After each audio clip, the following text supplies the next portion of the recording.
This is one of the big problems I had with my father, was he couldn't see past the race. The racism just ate him up. I had an opportunity to speak with my father in great detail as Obama was running for re-election. And I got to know quite a few things about my father that I didn't know before. I would ask him questions about policy. And I come to find out that my father, he told me, he goes, I don't care who's living with who, who's married to who, and who's sleeping with who. It's none of my goddamn business. 2 guys, 2 women, 5 guys, 5 women want to be married and in a relationship. It's none of my fucking business. I was like, right on. You know, for a guy born in the early 40s, that's a progressive way of looking at things. Right on. I asked him about universal health care. He said, or about the healthcare system as a whole. I didn't ask him about universal health care. I asked him about the healthcare system as a whole. And his response to me was, everybody should have my Medicare. My Medicare is phenomenal. He used to have to change his own dialysis several times a day, or do dialysis several times a day. In this room, this was his bedroom. And we would get the detailed bills that he didn't have to pay because Medicare was going to pay it, but you could see what they were charging Medicare. I think it was somewhere in the neighborhood of $58,000 a month for him to be able to do home dialysis that Medicare picked up.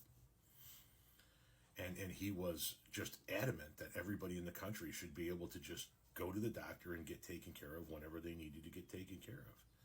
When it came to abortion, he was like, it's none of my business. I can't get pregnant. It's not my body. It's not for me to say. And I was like, wow, you know, this is my old man, and old being the key phrase there. Like I said, born in the early 40s with such progressive viewpoints. So then the next obvious question was asked, well, then why won't you vote for Barack Obama? And his answer was not surprising to me, given the fact that I had known him my entire life and I knew that this is how he thought, but it was still striking. His answer was, because he's black. He literally said to me, it's called the White House for a reason. And then he followed that up by saying to me, the only black man that should ever be in the White House are the black men that are there to serve the white president. And it was just like, I knew he thought that way. I mean, it's how I was raised. But it's still striking to hear in the modern era, especially after you hear your father rattle off all of these progressive viewpoints. And at the end of the day, the bottom line reason as to why my father wouldn't vote for Obama over the contenders was the skin color. If Obama was a white man espousing all of those viewpoints, my father would have voted for him in a heartbeat. And so when this person says Obama destroyed their image of a president, the image had to be a white guy,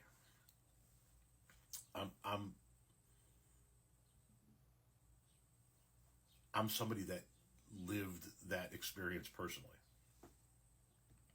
Having these conversations with their parent as to why they cannot vote for Obama. And it literally boiled down to one reason.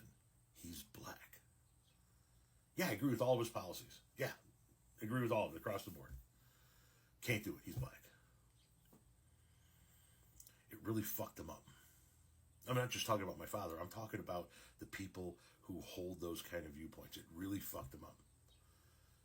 It really fucked up the people in this country who thought like my father, and then they couldn't handle the fact that a black man was occupying the people's house. And if things go well in November and Kamala Harris wins this election, that is going to fuck them up as well. They're going to be apoplectic, because there was another thing that my father could never, another type of person that my father could never vote for, and that was a woman.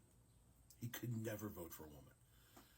My father literally sat at my kitchen table with my wife and daughters and told us that drag racing, my father used to do professional drag racing, NHRA drag racing. Drag racing went downhill the moment they started letting women get involved. So a black woman would be my father's worst nightmare, politically speaking. And this comment is spot on.